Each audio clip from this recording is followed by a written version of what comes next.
Let me tell you what happened to me recently.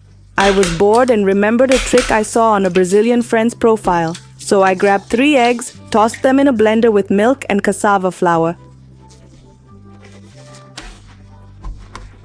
Then I grabbed some Parmesan cheese. About 50 grams was enough.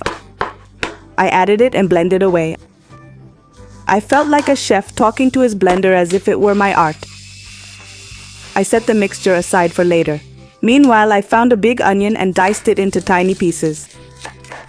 Some people don't like biting into large chunks of onion, so this is better. Then I took 2 long tomatoes and cut them like an amateur chef. I'm no chef, but here we are. I drizzled oil in the pan, added the chopped onion and 3 garlic cloves. I carefully stirred until both were golden without letting them burn. Once golden, I added 400 g of quality ground beef. We deserve the best. But wait, it's not alone. We'll welcome it with flavor. Picture this beef as an action hero boldly entering the pan.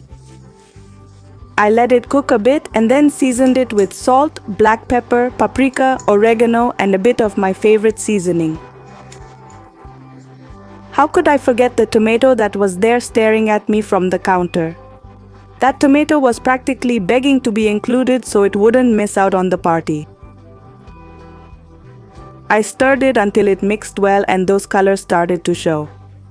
Then came the tomato puree, just half a cup right here. By then, the meat was already taking on that unique color and getting saucy because we certainly don't want it dry, right? Stir well and allow time for the meat and tomato to become pals in the pan.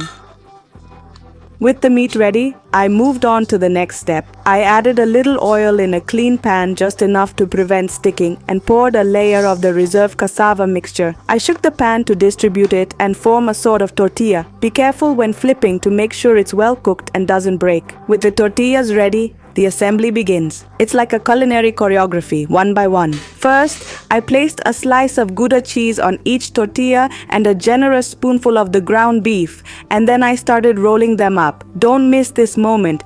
This is like rolling an edible present. If you've ever rolled a burrito, you've practically got a PhD in this. With all the tortillas rolled, I found a mold and arranged them side by side like friends who hadn't seen each other in a long time. Then I added more meat on top because here we're not stingy, and as a finishing touch, a bit of grated Parmesan.